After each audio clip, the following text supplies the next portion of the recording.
அனைவருக்கும் வணக்கம் நண்பர்களே. இன்றைக்கி நம்ம இந்த வீடியோவில் எதை பற்றி பார்க்க போகிறோம் அப்படின்னாக்கா, யூஜிடிஆர்பி பிடிபிஆர்டி நேரடி நியமன தேர்வு அந்த பதவிக்கான ப்ரொவிஷனல் செலெக்ஷன் லிஸ்ட்டு பார்த்தீங்கன்னா கடந்த ஒரு வாரமாக வெளியிட்டுருக்காங்க. இன்றைக்கி பார்த்தீங்கன்னா ஹிஸ்ட்ரி மேஜருக்கான ப்ரொவிஷனல் செலெக்ஷன் லிஸ்ட்டு இங்கே வெளியிட்டிருக்காங்க. ஸோ அதை பற்றி தான் ஃபுல்லாக டீட்டெயில்டாக பார்க்க போகிறோம். அதாவது ஹிஸ்ட்ரி மேஜர் லிஸ்ட்டில் டோட்டலாக எவ்வளோ கேண்டிடேட், டோட்டல் போஸ்ட் எவ்வளோ, அதில் அவைலபிள் கேண்டிடேட் எவ்வளோ, நாட் அவைலபிள் எவ்வளோ, அதுக்கப்புறம் பார்த்தீங்கன்னாக்கா வித்துகள் கேண்டிடேட் எவ்வளோ, நாட் எலிஜிபிள் கேண்டிடேட், அது இன்எலிஜிபிள் கேண்டிடேட் எத்தனை கேண்டிடேட், அதுக்கப்புறம் நெக்ஸ்ட்டாக பார்த்தீங்கன்னாக்கா கம்யூனல் வைஸாக கட் ஆஃப் மார்க் எவ்வளோ, நெக்ஸ்ட்டு இந்த வித்துகள் கேண்டிடேட்டில் பார்த்தீங்கன்னா கிட்டத்தட்ட அதிகமாக இதில் தான் கொடுத்துருக்குறாங்க. அப்புறம் ஒவ்வொரு டிபார்ட்மெண்ட் வைஸாக கம்யூனல் கட் ஆஃபும் விட்டுருக்காங்க. அதை பற்றி இந்த வீடியோவில் டீட்டெயிலாக பார்க்க போகிறோம். ஸோ அதுக்கு முன்னாடி நம்ம சேனல் இது வரைக்கும் யாராவது சப்ஸ்கிரைப் பண்ணாமல் இருந்தீங்க, மறக்காமல் சப்ஸ்கிரைப் பண்ணிங்க. சரி வாங்க ஃபஸ்ட்டு டீட்டெயில் பார்த்துடலாம். நமக்கே தெரியும் இந்த டிஆர்பி வெப்சைட்டில் ஃபேஸ் 1, ஃபேஸ் 2, ஃபேஸ் 3 அப்படின்ட்டு நம்ம இந்த ஒரு நாளும் ஒரு சப்ஜெக்ட் அப்படின்ற முறையில் டிஆர்பி அந்த ப்ரொவிஷனல் செலெக்ஷன்ஸை வெளியிட்டிருக்கிறாங்க. இப்போ லாஸ்ட்டாக பார்த்தீங்கன்னாக்கா 25ஆம் தேதி ஜாகரிக்கான ரிவைஸ் லிஸ்ட்டு வெளியிட்டிருக்காங்க. 23 ஜாகரிப்பு வெளியிட்டாங்க.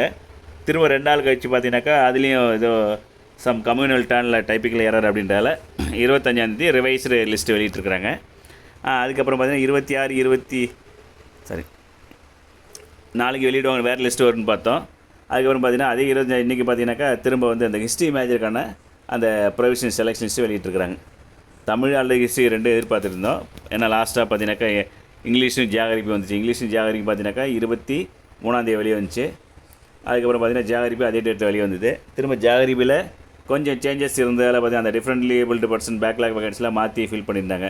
ஸோ அதை ரெக்டிஃபை பண்ணிட்டு ஒரு ஃபைனல் ரிவைஸ் லிஸ்ட்டு வெளியிட்டிருந்தாங்க இன்றைக்கி. ஸோ அதே மாதிரி பார்த்தீங்கன்னாக்கா இன்றைக்கி எக்ஸஸாக ஹிஸ்ட்ரி மேஜருக்கான அந்த லிஸ்ட்டை வெளியிட்டிருக்காங்க புதுசாக. சரிங்களா? இதுலேயும் ஹிஸ்ட்ரிலையும் பார்த்தீங்கன்னாக்கா ப்ரொவிஷனல் செலெக்ஷன் லிஸ்ட் இருக்குது, இதுலேயும் இன்எலிஜிபிள் கேண்டிடேட் இருக்குது. இப்போ அதை தான் வந்து இப்போ நம்ம டீட்டெயில்டாக பார்க்க போகிறோம்.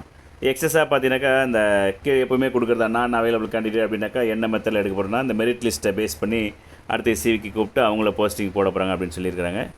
ஸோ அதுக்கு முன்னாடி பார்த்தீங்கன்னாக்கா இங்கே இந்த லிஸ்ட்டு நமக்கு தெரியும் இல்லையா, மாற்றுத்திறனாளிகளுக்கான அந்த பிளேஸில் ஆள் இல்லாத போது அந்த மாற்றுத்திறனாளிகள் உரிமை சட்டம் 2016 செக்ஷன் 34(2) அந்த ரீசன் பிரகாரம் அங்கே எப்படி வந்து ஃபில் பண்ணுறதுக்கு கைட்லைன்ஸ் கொடுத்துருக்காங்களோ அந்த மாற்றுத்திறனாளி உரிமை சட்டத்தின்படி வந்து ஃபில் பண்ண போகிறாங்க அப்படின்னு சொல்லியிருக்கிறாங்க.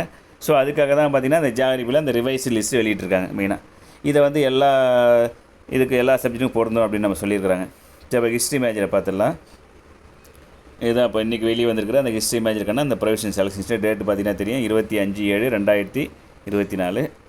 டோட்டலாக ஹிஸ்ட்ரியில் எவ்வளோ கேண்டிடேட் அப்படின்னா அதை மொத்த போஸ்ட் எவ்வளோ அப்படின்னாக்கா 554.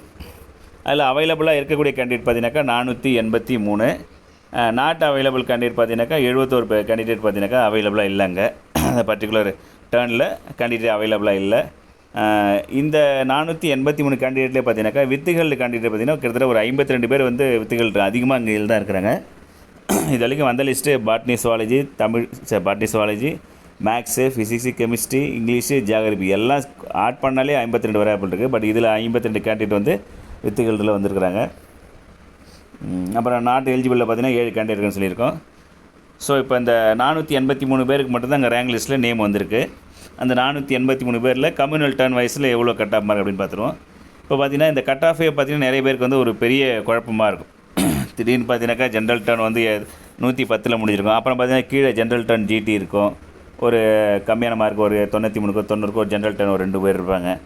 அப்புறம் பார்த்தீங்கன்னா திடீர்னு பிசியில் டாப்பில் பார்த்தீங்கன்னா ஒரு 105 அந்த மாதிரி இருக்கும்போது திரும்ப கீழே ஜென்ரல் டர்ன் முடிஞ்சு அங்கே பிசி கொஞ்சம் பேர் வரும். அது என்ன அப்படின்னு கேட்டிங்கனாக்கா அந்த பர்டிகுலர் டிபார்ட்மெண்ட் வைஸில் வந்து அவங்க அந்த கோட்டா ஜென்ரல் அந்த கம்யூனல் டர்னை வந்து ஃபில் பண்ணுறாங்க.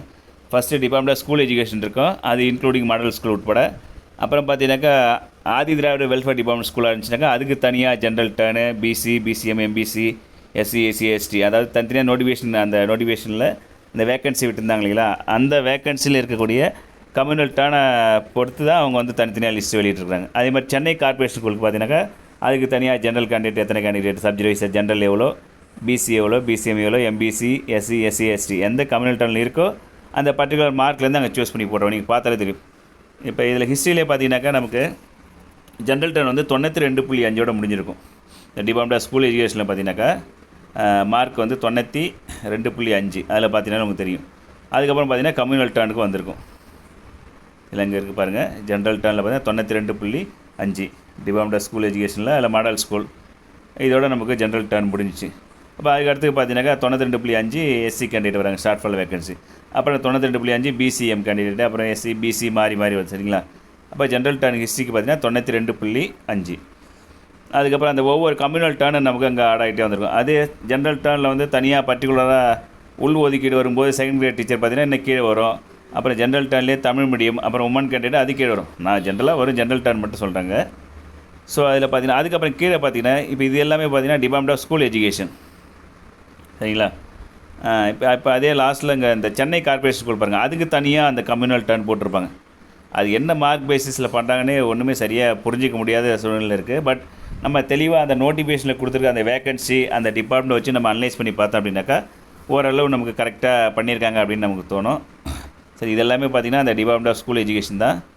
அந்த சென்னை கார்ப்பரேஷனுக்கு வந்துச்சு பாருங்கள், சென்னை கார்ப்பரேஷன் ஸ்கூலில் அதில் இருக்கக்கூடிய வேகன்சியில் இப்போ அதில் கிட்டத்தட்ட ஒரு ஹிஸ்ட்ரிக்கு ஒரு 10 போஸ்டிங் ஒரு 15 போஸ்டிங் கொடுத்துருக்காங்கன்னா அதில் தனியாக ஒதுக்கியிருப்பாங்க ஜென்ரல் டர்ன். பட் என்ன பேசிஸில் எடுக்கிறாங்க அப்படின்றது ஒரு இது வரைக்கும் ஒரு குழப்பமாகவே. ஏன்னா டாப் மார்க் கம்யூனல் வந்து ஜென்ரல் டர்ன் அங்கே முடிஞ்சிச்சு 92.5. அப்போ அடுத்த மார்க்கு இது ஜென்ரல் டர்னில் சேர்க்காம தனியாக இதுக்கு தனியாக ஒரு டர்ன் போடுறாங்க, அதுவும் ஒரு பர்டிகுலர் மார்க்லேருந்து. அது என்ன ரீசன் இது வரைக்கும் புரிஞ்சிக்க முடியல. இந்த குழப்பங்கள் வந்து எல்லாத்துலேயுமே இருக்குது. ஸோ அதை பற்றின ஒரு தெளிவான வீடியோ வந்து அடுத்த கிளாஸில் போடுறேன். இப்போ இதில் இப்போ சென்னை கார்ப்பரேஷன் பார்த்தீங்கன்னாக்கா இதில் ஜென்ரல் டர்னில் 83 மார்க் பாருங்கள். ஜென்ரல் டர்னில் ஒரு 3 சீட் இருக்குது போலக்கு 83 3 பேர் இருக்குங்க, அதோட முடிச்சு. அப்புறம் ஜென்ரல் டர்னில் உமன் கேட்டகரி, அப்புறம் ஜென்ரல் டர்னில் தமிழ் மீடியம் முடிச்சிங்களா. அதுக்கப்புறம் அந்த சென்னை கார்ப்பரேஷன் ஸ்கூல்லேயே பிசி பார்த்தீங்கன்னா 83. அப்புறம் இங்கே ஒரு பிசி இருக்கிறாங்க, அந்த மாதிரி வருது. ஸோ இந்த பர்டிகுலர் டிபார்ட்மெண்ட்டை வச்சு தனித்தனியாக வந்து அந்த கம்யூனல் டர்ன் போடுறாங்க. இது எல்லா சப்ஜெக்ட்டுமே இருக்குது. நீங்கள் வேணால் உங்கள் சப்ஜெக்டில் அனலைஸ் பண்ணி பாருங்கள் தெரியும். பட் ஏன்னா நம்ம அந்த கரெக்டாக அந்த நோட்டிஃபிகேஷன் வந்து அந்த 3 டைம் வந்து அந்த வேகன்சி லிஸ்ட்டை பற்றி அதண்ட மட்டும்தாங்க இல்லைங்களா, அதை பார்த்தாலே நம்ம இதை ஓரளவு ஒரு அனலைஸ் பண்ணி போடலாம். பட் சம் டைப்பிக்கல் எரரால் வந்து இந்த மிஸ்டேக் ஒரு சில இதில் டிபார்ட்மெண்ட்டில் வருது அப்படின்னு போட்டு இப்போ ஜியாகிரபிலையும் அதுக்கப்புறம் மேக்ஸ்லேயும் 2 டைம் ரிவைஸ்டு லிஸ்ட்டு வெளியிட்டிருக்கிறாங்க. ஸோ இதில் கரெக்டாக இருக்கானான்னு தெரியல, அது இன்னும் 2 நாள் கழிச்சு அதை பற்றி தெரியும் நினைக்கிறேன். ஸோ இதாங்க அந்த ஹிஸ்ட்ரியில் வந்துருக்கக்கூடிய அந்த ப்ரொவிஷனலி செலெக்ஷன் லிஸ்ட்டு. இதில் பார்த்தீங்கன்னா இப்போ 483 கேண்டிடேட் வந்து அவைலபிளாக இருக்கிறாங்க ஓகேங்களா. இங்கே பாருங்கள் லாஸ்ட் கேண்டிடேட் 483 ஃபாத்திமா அப்படின்ற கேண்டிடேட் பிசி. இவங்க வந்து அந்த கேட்டகிரி ஜென்ரல் டர்னில் கேட்டகிரி 1 6th பொசிஷனில் வராங்க. ஸோ 50 மார்க் இவங்களோட முடிஞ்சுது. இதுக்கப்புறம் பார்த்தீங்கன்னா எல்லாமே பார்த்தீங்கன்னா இங்கே நாட் அவைலபிள் கேண்டிடேட் தான். இதில் வந்து இந்த 484லேருந்து கடைசி வேலைக்குமே கடைசி நமக்கு எவ்வளோ பார்த்தீங்கன்னாக்கா 554. ஸோ கிட்டத்தட்ட ஒரு 71 கேண்டிடேட் பார்த்திங்கன்னா இங்கே வந்து அவைலபிளாக இல்லை, நாட் 71 போஸ்ட்டுக்கு நமக்கு கேண்டிடேட் இல்லை, நாட் அவைலபிள். அதான் மீனிங் சரிங்களா. இப்போ இங்கே பாருங்கள் சென்னை கார்ப்பரேஷன் ஸ்கூலில் பிசிஎம்க்கு கேண்டிடேட் இல்லை சரிங்களா. இப்போ அதேமாதிரி இங்கே பார்த்தீங்கன்னாக்கா அந்த பேக்லாக் வேகன்சி எஸ்சியில் இந்த ஐஇடிஎஸ் அந்த ஸ்கூலில் பார்த்தீங்கன்னாக்கா அந்த கேண்டிடேட் அவைலபிளாக இல்லை. அதேமாதிரி இப்போ டிபார்ட்மெண்ட் ஆஃப் ஸ்கூல் எஜுகேஷனில் எஸ்டி வேக்கண்ட் அப்படியே ஃபுல்லாகவே ஷார்ட் ஃபால் வேகன்சி அப்படியே காலியாக இருக்குது ஹிஸ்ட்ரியில். ஸோ ஹிஸ்ட்ரி மேட்சில் கிட்டத்தட்ட நிறைய வேக்கன்சி இருந்தது, கால்ஃபர்லேயே நமக்கு தெரிஞ்சுது. இப்போ இதுலேயும் பார்த்தீங்கன்னா அதுக்கான கேண்டிடேட் அவைலபிளாக இல்லை, ஃபுல்லாக ஷார்ட் ஃபால் வேக்கன்சி பார்த்தீங்கன்னா எஸ்டி அப்படியே இருக்குது. ஒரு சில கம்யூனல் டர்னில் வந்து இல்லை. பிசிஎம்மில் கிட்டத்தட்ட பிசிஎம்மில் பார்த்தீங்கன்னா இந்த உமன் கேண்டிடேட் அவைலபிளாக இல்லை ஹிஸ்ட்ரியில் பார்த்தீங்கன்னா மெயினாக பார்க்க போட்டாங்க. அப்புறம் கேட்டகரி வைஸாக அந்த பர்டிகுலர் கேட்டகரியில் எல்லா டிபார்ட்மெண்ட்லேயுமே பார்த்தீங்கன்னா அவைலபிளாக இல்லாமல் இருக்குது. ஸோ இது வந்து நாட் அவைலபிள் கேண்டிடேட் லிஸ்ட்டு. அதுக்கப்புறம் இதில் கீழே பார்த்தீங்கன்னா இந்த ப்ரொவிஷனல் செலெக்ஷன் லிஸ்ட்டு கீழே வித்துகள்டு கேண்டிடேட் எப்பவுமே தெரியும், நமக்கு தெரியும். அந்த வித்துகள்டு கேண்டிடேட் வந்து கீழே விட்டுருப்பாங்க. என்ன ரீசனால் அவங்க வித்துகள்டு அப்படின்னு பக்கத்துலேயும் கொடுத்துருப்பாங்க. கிட்டத்தட்ட ஹிஸ்ட்ரியில் பாருங்கள் ஒரு 52 கேண்டிடேட் பார்த்தீங்கன்னா வித்துகள்டு. டோட்டலாக பார்த்தீங்கன்னா 52 கேண்டிடேட் வந்து வித்துகள்டு. இதில் மோஸ்ட் ஆஃப் த கேண்டிடேட் என்னென்னு பார்த்தீங்கன்னாக்கா கோர்ட்டு கேஸ் வந்து ஃபைல் பண்ணியிருக்காங்க. அது ஒரு ரீசனாக இருக்குது நிறைய பேருக்கு பார்த்தீங்கன்னா எல்லா பிளேஸ்லையும் பார்த்தீங்கன்னா வித்துகள்டு ஃபார் கோர்ட்டு கேஸ் அப்படின்னு. அதுக்கப்புறம் withheld for certificate TET paper 1 paper 2 அது பேப்பர் 1 பேப்பர் 2 சரி சர்டிஃபிகேட் பேப்பர் 2க்கான டெட்டு சர்டிஃபிகேட் ப்ரொடியூஸ் பண்ணலை, அந்த மாதிரி இருக்குங்க. டெட்டு சர்டிஃபிகேட் ப்ரொடியூஸ் பண்ணணும். அப்புறம் நெக்ஸ்ட்டாக பார்த்தீங்கன்னா ஈக்குவலன் ஜிஓ ப்ரொடியூஸ் பண்ணணும். இது 3 தான் வந்து காமனாகவே எல்லா வித்துகள்ட்டுக்கும் வந்து வர்ற ரீசன். ஒன்று வந்து பார்த்தீங்கன்னாக்கா கோர்ட் கேஸ் இருக்கும், இன்னும் 2வது பார்த்தீங்கன்னாக்கா டெட்டு சர்டிஃபிகேட் வந்து ப்ரொடியூஸ் பண்ணாமல் இருப்பாங்க. 3வது பார்த்தீங்கன்னாக்கா ஈக்குவலன் ஜிஓ வந்து ப்ரொடியூஸ் பண்ணணும். ஸோ இது 3 தான் வந்து காமனாக வித்துகள்டு. ஆனால் ஹிஸ்ட்ரியில் பார்த்தீங்கன்னா அதிகமாகவே கிட்டத்தட்ட ஒரு 52 கேண்டிடேட் இருக்குங்க. இது வரைக்கும் வெளியே வந்து எல்லா சப்ஜெக்ட் வித்துகள்டு ஆட் பண்ணாலுமே அந்தளவு வராது போட்டுருக்கு, அதுக்கு மேலேயே இருக்குது சரிங்களா. இத்தனை கேண்டிடேட் தான் வந்து வித்துகள்டாக இருக்குது. இது இந்த லிஸ்ட்டோட நிலைமை. சரி, இன்எலிஜிபிள் கேண்டிடேட் வழக்கமாக வரக்கூடியது தான். ஹிஸ்ட்ரிலையும் பார்த்தீங்கன்னா ஒரு 7 கேண்டிடேட் வந்து இன்எலிஜிபிள் கேண்டிடேட்ஸாக இருக்காங்க. அந்த 7 கேண்டிடேட் என்னென்ன ரீசனால் இருக்காங்க பார்த்தீங்கன்னாக்கா வந்து அந்த மினிமம் அக்யூர்டு எஜுகேஷன் குவாலிஃபிகேஷன் இல்லாதெல்லாம் அவங்க வந்து இன்எலிஜிபிள் ஒரு 5-6 கேண்டிடேட். அப்புறம் பார்த்தீங்கன்னாக்கா ஸ்பெஷல் பிஎட் நார்மலாக வர்றது தான். இங்கே ஒரு கேண்டிடேட் பார்த்தீங்கன்னாக்கா ஸ்பெஷல் பிஎட் அப்ளை பண்ணியிருக்காங்க. பட் அவங்க ஸ்பெஷல் பிஎட் இல்லை, அந்த ரீசனால் வந்து அவங்க இன்எலிஜிபிள் கேண்டிடேட். அப்புறம் பார்த்தீங்கன்னா இங்கே ஒரு கேண்டிடேட் பார்த்தீங்கன்னாக்கா நாட்டிய பிஎஸ்டிஎம் கேண்டிடேட், அவங்க பிஎஸ்டிஎம் இல்லை, அதனால் வந்து பார்த்திங்கன்னா அவங்க இன்எலிஜிபிள் கேண்டிடேட். பட் அவங்க எஸ்சிஏ உமன் தமிழ் மீடியம் அந்த கேட்டகரியில் வராங்க, சரிங்களா. பட் அவங்க மார்க் பார்த்தீங்கன்னாக்கா 61.5 மார்க்கு. பட் இல்லை இவங்களுக்கு கிடச்சிருக்கான்னு தெரியல, ஏன்னா எஸ்சிஏ கேண்டிடேட் வந்து அங்கே எஸ்சிஏவில் உமன் தமிழ் மீடியம் அவங்களுக்கு கிடைக்கல பாருங்க. பட் ஆனால் பிஎஸ்டிஎம் வந்து அவங்க சூஸ் பண்ணியிருக்காங்க. பட் பிஎஸ்டிஎம் வந்து அவங்க இல்லாததால் வந்து அவங்க இன்எலிஜிபிள், சரிங்களா. இதுதான் வந்து இன்றைக்கி வெளிவந்திருக்கக்கூடிய இந்த ஹிஸ்ட்ரி மேஜர் சப்ஜெக்ட்கான அந்த ப்ரொவிஷன் செலெக்ஷன்ஸில் இன்எலிஜிபிள் கேண்டிடேட்டோட டீட்டெயில்ஸ். ஸோ இதில் மெயினாக அந்த வித்துகள் கேண்டிடேட் தான் ஒரு 52 பேர் இருக்கிறாங்க. அந்த கோர்ட்டு கேஸு பேஸ் பண்ணி அவங்களுக்கு அந்த கேண்டிடேட்டுக்கு வந்து போஸ்டிங் போடுவாங்க. அதை தவிர்த்து மீதி இருக்கவங்களுக்கு அந்த டெட்டு சர்டிஃபிகேட்டை ப்ரொடியூஸ் பண்ணணும், அல்ல ஈக்குவல் ஜிஓ அது அவங்க ப்ரொடியூஸ் பண்ணணும். அந்த ஃபார்மேட் வச்சுருந்தாங்க அப்படின்னாக்கா அதை ப்ரொடியூஸ் பண்ணாலே போதும், அவங்க அந்த வித்துகள் வந்து ரிமூவ் ஆகிட்டு அவங்க அந்த ப்ரொவிஷன் லிஸ்ட்டில் வந்துடுவாங்க. ஓகே ஃப்ரெண்ட்ஸ், இதுதான் வந்து இன்றைக்கி வெளியேறக்கூடிய அந்த ஹிஸ்ட்ரி மேஜருடைய அந்த ஃபைனல் ப்ரொவிஷன் லிஸ்ட்டை பற்றி இப்போ டீட்டெயில்டாக பார்த்தோம். இந்த வீடியோ உங்களுக்கு பிடிச்சிது அப்படின்னாக்கா லைக் பண்ணுங்கள், கமெண்ட் பண்ணுங்கள், ஷேர் பண்ணுங்கள், மறக்காமல் நம்ம சேனலை சப்ஸ்கிரைப் பண்ணுங்கள். மீண்டும் அடுத்த நாளைக்கு என்ன சப்ஜெக்ட் வருதுன்னு பார்க்கலாம், அதை பற்றி டீட்டெயில்டாக அனலைஸ் பண்ணலாம்.